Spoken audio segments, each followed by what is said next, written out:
Hi friends, welcome back to ಸ್ಯಾಮ್ತನು kitchen.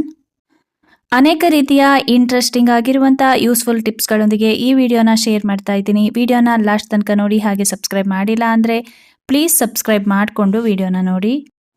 ಮೊಟ್ಟೆಗಳನ್ನು ನಾವು ಮನೆಗೆ ತಂದಾಗ ಈ ರೀತಿ ಡೈ ಪೇಪರ್ಗಳಲ್ಲಿರುತ್ತೆ. ನಾವು ಇದರಲ್ಲೇ ಹಾಗೇನೆ ಸ್ಟೋರ್ ಮಾಡಿ ಇಡೋದ್ರಿಂದ ಜಿರಳೆಗಳು ಜಾಸ್ತಿ ಆಗ್ಬೋದು ಮನೆಯಲ್ಲಿ. ಆದಷ್ಟು ಅದನ್ನು ತೆಗೆದು ನಾವು ಸಪ್ರೇಟಾಗಿ ಇಟ್ಕೋಬೇಕಾಗತ್ತೆ.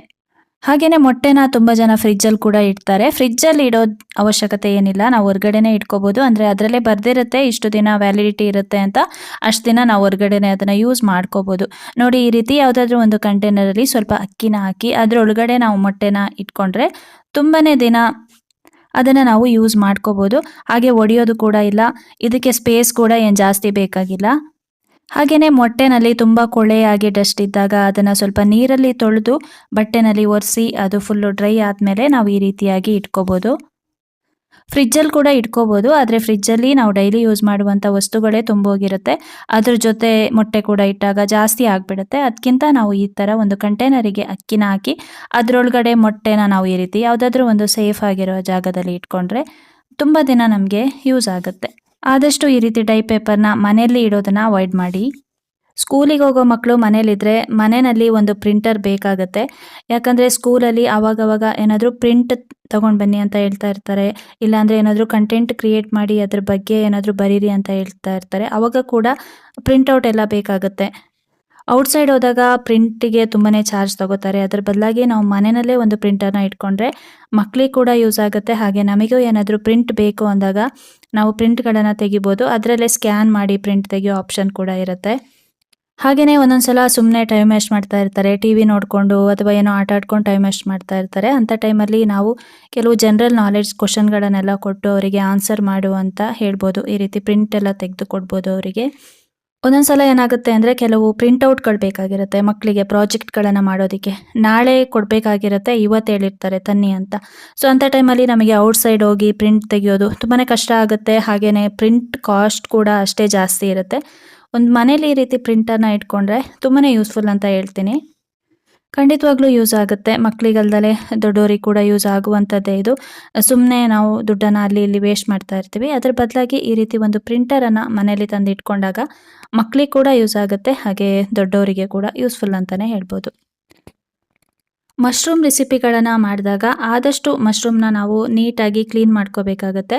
ಕೆಲವರು ಮಶ್ರೂಮ್ನ ಕ್ಲೀನೇ ಮಾಡೋದಿಲ್ಲ, ಹಾಗೆ ಬಟ್ಟೆನಲ್ಲಿ ಒರೆಸಿ ಅದನ್ನು ಯೂಸ್ ಮಾಡ್ಕೋತಾರೆ. ಆದಷ್ಟು ಅದರ ಮೇಲ್ಗಡೆ ಇರುವಂಥ ಸಿಪ್ಪೆನ ನಾವು ನೀಟಾಗಿ ತೆಗಿಬೇಕಾಗತ್ತೆ.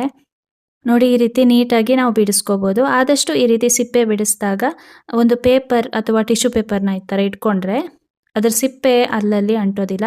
ಇಲ್ಲ ಅಂದರೆ ಅದೊಂಥರ ಅಂಟ್ಕೊಬಿಡುತ್ತೆ, ಅದನ್ನು ತೆಗೆಯೋದು ತುಂಬಾ ಕಷ್ಟ ಆಗುತ್ತೆ. ಆದಷ್ಟು ಒಂದು ಪೇಪರ್ ಅಥವಾ ಟಿಶ್ಯೂ ಪೇಪರ್ನ ಈ ರೀತಿಯಾಗಿ ಇಟ್ಕೊಂಡು ನಾವು ಮಶ್ರೂಮ್ನ ಕ್ಲೀನ್ ಮಾಡ್ಕೋಬೋದು.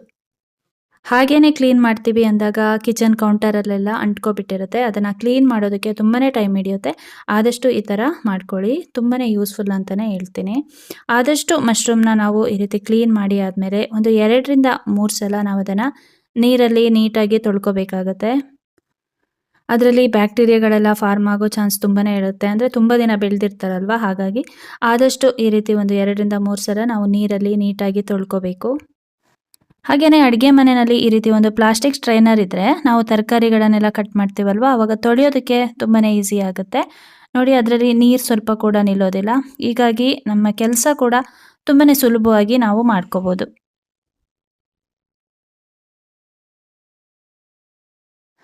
ಹಾಗೆಯೇ ಮಶ್ರೂಮ್ ಸಿಪ್ಪೆಗಳನ್ನು ಈ ಥರ ಟಿಶ್ಯೂ ಪೇಪರಲ್ಲಿ ಹಾಕ್ಕೊಂಡ್ರೆ ಕೌಂಟರ್ಗಳಲ್ಲಿ ಅಂಟ್ಕೊಳ್ಳೋದಿಲ್ಲ. ಕಡಿಮೆ ಇಂಗ್ರೀಡಿಯೆಂಟ್ಸಲ್ಲಿ ತುಂಬಾ ರುಚಿಯಾಗಿ ಮಶ್ರೂಮ್ ರೆಸಿಪಿನ ಮಾಡ್ಕೋಬೋದು. ಮೊದಲನೇದಾಗಿ ಒಂದು ಪಾತ್ರೆನ ಬಿಸಿಗಿಟ್ಟು ಅದಕ್ಕೆ ಸ್ವಲ್ಪ ಎಣ್ಣೆನ ಹಾಕಿ ಈರುಳ್ಳಿನ ಹಾಕಿ ಚೆನ್ನಾಗಿ ಫ್ರೈ ಮಾಡ್ತಾ ಇದ್ದೀನಿ. ಆದಷ್ಟು ಈರುಳ್ಳಿನ ನಾವು ಈ ಥರ ಚೆನ್ನಾಗಿ ಫ್ರೈ ಮಾಡ್ಕೋಬೇಕಾಗತ್ತೆ. ಈರುಳ್ಳಿ ಎಲ್ಲ ಚೆನ್ನಾಗಿ ಫ್ರೈ ಮಾಡಿ ಆದಮೇಲೆ ಒಂದು ಮಿಕ್ಸಿ ಜಾರ್ನ ತಗೊಂಡು ಅದಕ್ಕೆ ಸ್ವಲ್ಪ ಬೆಳ್ಳುಳ್ಳಿ, ಶುಂಠಿ, ಹಸಿಮೆಣಸಿನ್ಕಾಯಿ ಮತ್ತು ಸ್ವಲ್ಪ ಕೊತ್ತಂಬರಿ ಸೊಪ್ಪು, ಇದಕ್ಕೆ ನೀರು ಹಾಕಬಾರ್ದು. ಹಾಗೆಯೇ ನೋಡಿ, ಈ ಥರ ತರ್ತರಿಯಾಗಿ ನಾವು ರುಬ್ಕೋಬೇಕಾಗತ್ತೆ. ಇದನ್ನು ಈರುಳ್ಳಿ ಜೊತೆ ಹಾಕಿ ಹಸಿ ವಾಸನೆ ಹೋಗೋ ತನಕ ಚೆನ್ನಾಗಿ ಫ್ರೈ ಮಾಡ್ಕೋಬೇಕು. ಈ ರೀತಿ ಫ್ರೈ ಮಾಡೋದ್ರಿಂದ ಹಸಿ ವಾಸನೆ ಎಲ್ಲ ಹೋಗಿ ರುಚಿ ತುಂಬ ಚೆನ್ನಾಗಿ ಬರುತ್ತೆ. ಇವಾಗ ಮಿಕ್ಸಿ ಜಾರಿಗೇ ಸ್ವಲ್ಪ ನೀರನ್ನು ಹಾಕಿ ಅದನ್ನು ಕೂಡ ಆ್ಯಡ್ ಮಾಡ್ತಾ ಇದ್ದೀನಿ. ಎಲ್ಲ ಚೆನ್ನಾಗಿ ಮಿಕ್ಸ್ ಆದಮೇಲೆ ಇದಕ್ಕೆ ಒಂದು ಅರ್ಧದಷ್ಟು ಟೊಮೆಟೊ ಹಣ್ಣನ್ನು ಆ್ಯಡ್ ಮಾಡ್ತಾ ಇದ್ದೀನಿ. ಟೊಮೆಟೊ ಹಣ್ಣು ಜಾಸ್ತಿ ಹಾಕಿದ್ರೂ ಕೂಡ ಮಶ್ರೂಮ್ ಫ್ರೈ ಅಷ್ಟು ಚೆನ್ನಾಗಿ ಬರೋದಿಲ್ಲ. ಅರ್ಧ ಸಾಕಾಗುತ್ತೆ ಟೊಮೆಟೊ. ನಾನಿಲ್ಲಿ ಒಂದು ಅರ್ಧದಷ್ಟು ಟೊಮೆಟೊ ಹಣ್ಣನ್ನು ಆ್ಯಡ್ ಮಾಡಿದ್ದೀನಿ. ಇದನ್ನೆಲ್ಲ ಚೆನ್ನಾಗಿ ಮಿಕ್ಸ್ ಮಾಡಿ ಆದಮೇಲೆ ಇವಾಗ ನಾನು ಮಶ್ರೂಮ್ನ ಆ್ಯಡ್ ಮಾಡ್ಕೊಳ್ತಾ ಇದ್ದೀನಿ. ಇದಕ್ಕೆ ಸ್ವಲ್ಪ ಉಪ್ಪು, ಹಾಗೆ ಅರಿಶಿನ ಪೌಡ್ರು ಮತ್ತು ಅಚ್ಚ ಖಾರದ ಪುಡಿ, ಧನಿಯಾ ಪೌಡ್ರು, ಹಾಗೆಯೇ ಸ್ವಲ್ಪ ಜೀರಿಗೆ ಪೌಡ್ರನ್ನ ಕೂಡ ಆ್ಯಡ್ ಮಾಡ್ತಾ ಇದ್ದೀನಿ. ಬೇಕು ಅಂದರೆ ನೀವು ಗರಂ ಮಸಾಲ ಕೂಡ ಆ್ಯಡ್ ಮಾಡ್ಕೋಬೋದು. ನಾನಿಲ್ಲಿ ಆ್ಯಡ್ ಮಾಡಿಲ್ಲ, ಬೇಕು ಅಂದರೆ ಆ್ಯಡ್ ಮಾಡ್ಕೊಳ್ಳಿ. ಹಾಗೆಯೇ ಇದನ್ನು ಚೆನ್ನಾಗಿ ಮಿಕ್ಸ್ ಮಾಡ್ಕೋಬೇಕು. ಇದರಲ್ಲೇ ನೀರಿನಂಶ ಎಲ್ಲ ಬಿಟ್ಕೊಳ್ತಾ ಬರುತ್ತೆ. ಬೇಕು ಅಂದರೆ ಸ್ವಲ್ಪ ಒಂದು ಅರ್ಧ ಕಪ್ಪಷ್ಟು ನೀರನ್ನು ಆ್ಯಡ್ ಮಾಡ್ಕೊಳ್ಳಿ. ಒಂದು 10 ನಿಮಿಷಕ್ಕೆಲ್ಲ ಚೆನ್ನಾಗಿ ಬೆಂದೋಗುತ್ತೆ. ಹಾಗೆ ಮಶ್ರೂಮ್ನ ನಾವು ಜಾಸ್ತಿ ಬೇಯಿಸ್ಕೋಬಾರ್ದು. ಆದಷ್ಟು ಒಂದು 10 ನಿಮಿಷದೊಳಗಡೆ ನಾವು ಬೇಯಿಸ್ಕೊಂಡ್ರೆ ಸಾಕಾಗುತ್ತೆ. ಇದು ಅನ್ನ ಜೊತೆ ಆಗಿರ್ಬೋದು ಅಥವಾ ಚಪಾತಿ ಜೊತೆ ಕೂಡ ತುಂಬಾ ಚೆನ್ನಾಗಿರುತ್ತೆ. ಮಶ್ರೂಮಲ್ಲೇ ನೀರಿನಂಶ ಎಲ್ಲ ಬಿಟ್ಕೊಂಡಿರುತ್ತಲ್ವ, ಹಾಗಾಗಿ ನೀರು ಕೂಡ ನಾವು ಇದಕ್ಕೆ ಜಾಸ್ತಿ ಹಾಕಬೇಕಾದ ಅವಶ್ಯಕತೆ ಇರೋದಿಲ್ಲ. ಒಂದ್ಸಲ ಇದೇ ಥರ ಟ್ರೈ ಮಾಡಿ ನೋಡಿ, ರುಚಿ ತುಂಬಾ ಚೆನ್ನಾಗಿರುತ್ತೆ. ಸೌತೆಕಾಯಿ, ಕ್ಯಾರೆಟು ಹಾಗೆ ಬೀಟ್ರೋಟ್ಗಳನ್ನು ಸಿಪ್ಪೆ ತೆಗೆಯೋದಕ್ಕೆ ಈ ರೀತಿ ಪೀಲರ್ಗಳನ್ನು ನಾವು ಯೂಸ್ ಮಾಡ್ಕೋಬೋದು. ನೋಡಿ, ಈ ಥರ ಪೀಲರಲ್ಲಿ ಆರಾಮಾಗಿ ನಾವು ಸಿಪ್ಪೆನ ತೆಗಿಬೋದು. ಹಾಗೆ ಈ ರೀತಿ ಪೀಲರ್ಗಳಲ್ಲಿ ಇವಾಗ ನಾನು ಆ್ಯಪಲ್ ಸಿಪ್ಪೆನ ಏನು ತೆಗಿತಾ ಇದ್ದೀನಲ್ವಾ, ಈ ಥರ ಪೀಲರ್ಗಳಲ್ಲಿ ನಾವು ಫ್ರೂಟ್ಸ್ಗಳ ಸಿಪ್ಪೆ ತೆಗೆಯೋದಕ್ಕೆ ಯೂಸ್ ಮಾಡ್ಕೋಬೋದು. ತುಂಬಾ ಚೆನ್ನಾಗಿ ಯೂಸ್ ಆಗುತ್ತೆ ಇದು. ನೋಡಿ, ಈ ಥರ ನೀಟಾಗಿ ನಮಗೆ ಹೆಂಗೆ ಬೇಕೋ ಹಂಗೆ ಸಿಪ್ಪೆಗನ್ನ ತೆಗಿಬೋದು. ಆಗಲೇ ತೋರಿಸ್ದೆ ಅಲ್ವಾ ಸೌತೆಕಾಯಿ ಹಾಗೆ ಕ್ಯಾರೆಟ್ ತೆಗೆಯುವಂಥ ಪೀಲರು, ಅದು ಸ್ಟ್ರೈಟಾಗಿ ತೆಗೆಯೋದಕ್ಕೆ ಯೂಸ್ ಆಗುತ್ತೆ. ಹಾಗೆ ಆ್ಯಪಲ್ ಸಿಪ್ಪೆ ಹಾಗೆ ಕಿವಿ ಫ್ರೂಟ್, ಈ ರೀತಿ ಫ್ರೂಟ್ಸ್ಗಳೇನಾದರೂ ಇದ್ದರೆ ಅದನ್ನು ನಾವು ಈ ಥರ ಪೀಲರಲ್ಲಿ ನೀಟಾಗಿ ತೆಗಿಬೋದು. ನೋಡಿ, ತುಂಬ ಚೆನ್ನಾಗಿ ಬರುತ್ತೆ ಸಿಪ್ಪೆ. ಹಾಗೆ ನಮಗೆ ಕಷ್ಟ ಆಗೋದಿಲ್ಲ, ಈಸಿಯಾಗಿ ನಾವು ಸಿಪ್ಪೆನ ತೆಗಿಬೋದು. ಎಲ್ಲ ಕಡೆ ಸಿಗುತ್ತೆ ಇದು, ಆನ್ಲೈನ್ ಆಗಿರ್ಬೋದು ಅಥವಾ ಮಾರ್ಕೆಟ್ಗಳಲ್ಲಾಗಿರ್ಬೋದು ಸಿಗುತ್ತೆ. ಇದು ತುಂಬ ಚೆನ್ನಾಗಿರುತ್ತೆ ಫ್ರೂಟ್ಸ್ಗಳ ಸಿಪ್ಪೆ ತೆಗೆಯೋದಕ್ಕೆ. ಹಾಗೆಯೇ ಸೌತೆಕಾಯಿ, ಬೀಟ್ರೋಟು, ಕ್ಯಾರೆಟು ಇದಕ್ಕೆಲ್ಲ ನಾವು ಈ ಥರ ಪೀಲರ್ನ ಯೂಸ್ ಮಾಡ್ಕೋಬೋದು. ಫಾಸ್ಟಾಗಿ ನಾವು ಸಿಪ್ಪೆನ ತೆಗಿಬೋದು. ಹಾಗೆಯೇ ಮಕ್ಕಳಿಗೆ ಅವ್ರು ಕೇಳಿದಾಗೆಲ್ಲ ಜಂಕ್ ಫುಡ್ ಕೊಡೋದ್ರ ಬದಲಾಗಿ ನಾವು ಈ ರೀತಿ ಫ್ರೂಟ್ಸ್ ಜೊತೆಗೆ ತರಕಾರಿಗಳನ್ನು ಕೊಟ್ಟಾಗ ಅವರ ಆರೋಗ್ಯ ಕೂಡ ತುಂಬ ಚೆನ್ನಾಗಿರುತ್ತೆ. ಫ್ರೀ ಟೈಮಲ್ಲಿ ಅವ್ರು ಇಷ್ಟಪಡೋದೇ ಜಂಕ್ ಫುಡ್ಗಳನ್ನು ತಿನ್ನೋದಕ್ಕೆ. ಅವ್ರು ಕೇಳ್ತಾ ಇರ್ತಾರೆ ಅಂತ ಅವ್ರ ಬಾಯಿ ಮುಚ್ಚೋದಕ್ಕೆ ನಾವು ಏನೋ ಒಂದು ಜಂಕ್ ಫುಡ್ನ ಕೊಡೋದು ನಿಜವಾಗ್ಲೂ ಒಳ್ಳೆಯದಲ್ಲ. ಆದಷ್ಟು ಫ್ರೂಟ್ಸ್ಗಳನ್ನು ಮಕ್ಕಳಿಗೆ ಕೊಡಿ. ಈ ಥರ ಫ್ರೂಟ್ಸ್ ಎಲ್ಲ ಸಿಪ್ಪೆ ತೆಗೆದಾದ್ಮೇಲೆ ಒಂದು ಸಲ ನೀರಲ್ಲಿ ವಾಶ್ ಮಾಡಿ ಮತ್ತೆ ಕಟ್ ಮಾಡಿ ಕೊಡೋದು ತುಂಬಾ ಒಳ್ಳೆಯದು. ಹಾಗೆಯೇ ನಾವು ಒಂದು ಕೆಲಸಗಳನ್ನು ಮಾಡ್ತಾ ಅವಾಗಿಂದ ಅವಾಗಲೇ ಬೇರೆ ಕೆಲಸಗಳನ್ನು ಕೂಡ ಆವಾಗಲೇ ಮಾಡಿದ್ರೆ ನಮಗೆ ಮತ್ತೆ ಬರ್ಡನ್ ಅನಿಸೋದಿಲ್ಲ. ನೋಡಿ, ಇವಾಗ ಪೀಲರ್ಗಳನ್ನೆಲ್ಲ ತೊಳೆದು ಎತ್ತಿಟ್ಕೊಂಡೆ. ಹಾಗೆಯೇ ಸಿಪ್ಪೆಗಳನ್ನು ಕೂಡ ತೆಗೆದು ನಾನು ಡಸ್ಟ್ಬಿನ್ನಿಗೆ ಹಾಕ್ಕೊಂಡೆ. ಅದನ್ನು ಅಲ್ಲಲ್ಲೇ ಬಿಟ್ಟು ನಾವು ಮಾಡೋದ್ರಿಂದ ಮತ್ತೆ ನಮಗೆ ಕೆಲಸ ಮಾಡೋದು ತುಂಬಾ ಬರ್ಡನ್ ಅನಿಸ್ಬಿಡುತ್ತೆ. ಆ್ಯಪಲ್ನ ಕಟ್ ಮಾಡಬೇಕಾದ್ರೆ ಆದಷ್ಟು ಅದರೊಳಗಡೆ ಬೀಜ ಏನಿದೆ ಅದನ್ನೆಲ್ಲ ತೆಗೆದು ಬಿಟ್ಟು ನಾವು ತಿನ್ನೋದು ತುಂಬಾ ಒಳ್ಳೆಯದು.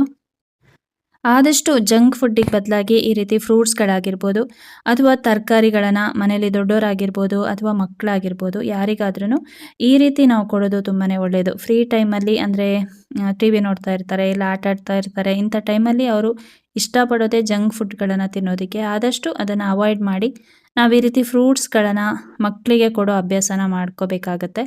ಸ್ವಲ್ಪ ದಿನ ಅವರು ಕೂಡ ಬೇಡ ಅಂತಾರೆ, ಮತ್ತು ನಾವು ಅದನ್ನೇ ಕೊಟ್ಟಾಗ ಖಂಡಿತವಾಗ್ಲೂ ತಿಂತಾರೆ ಇಷ್ಟಪಟ್ಟು.